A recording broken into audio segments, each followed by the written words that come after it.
Welcome to our daily Timothy time. Today is Thursday, the 19th of November 2020. I'm Carl. I'm from Pure Bible Study here in Trondheim in Norway, and this is Bible Timeline Part 52. Today's read is on that picture that you see there. Please enjoy it, and let's get cracking. Okay, Bible Timeline 52.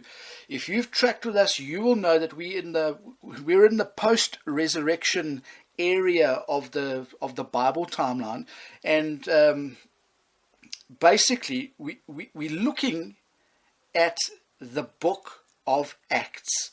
Now, Acts we know we've spoken about as a transitional book, but I want to bring up two issues about the book of Acts. That two issues that are involved with the book of Acts.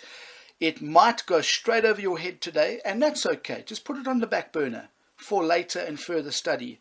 But and by the same token, some of you might know this already, so it'll be a nice refresher.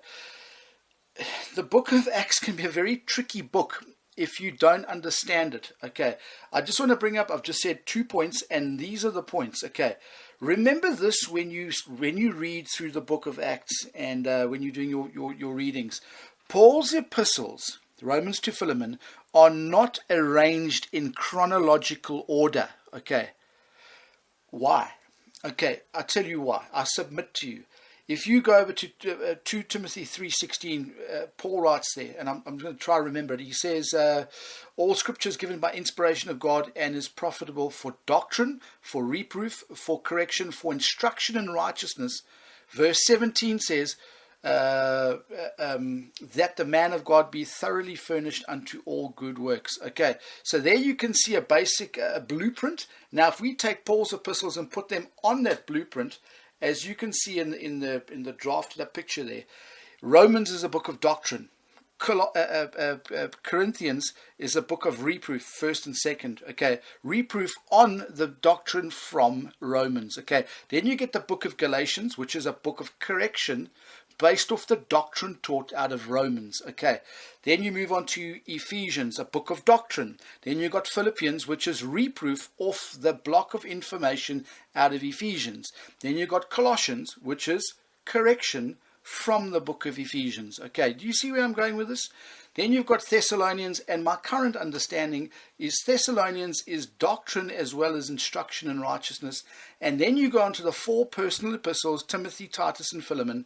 Those are, my understanding would be for instruction in righteousness. Okay, now, next question. Why do we need to understand the chronological order of Paul's books? Okay, and in particular, the Acts epistles. Now, you might have heard that term before, you might not. Let me quickly just enlighten you if you haven't heard this before. Okay, Acts 15 to Acts chapter 20, Paul wrote a few books. He wrote Galatians first, then he wrote 1st and 2nd Thessalonians, then he wrote 1st and 2nd Corinthians, and in Acts chapter 20 he wrote the book of Romans. Why am I telling you this? Well, later on in your studies, if you haven't seen this already, Paul does certain things in his ministry that if you don't understand that they were written in the Acts epistles, that'll trip you up. Okay, for an example, 1st Corinthians chapter 12, 13, 14, that's an example. I'm not going to tell you what it is. You go read up there and have a look. Go have a look. That'll be your homework for today. Go have a look at that. Then go over to Ephesians chapter 4 and have a look in there. And there's certain things, and now I'm being a little bit ambiguous, and I've been taught not to ever do that. But go and read it for yourself, and then leave a comment in the comment box below if you're not sure and need a bit of help. Okay, if you understand when Paul wrote his books, you get the Acts epistles, then you get his prison epistles. Okay, if I can remember it correctly, yeah, use the Acts epistles, prison epistles. If you understand when they were written, it'll help your thinking whilst you study, and it'll cause you not to fall into the traps that a lot of Christendom is falling into today. I look and I see the time's up. It's been great to be with you today.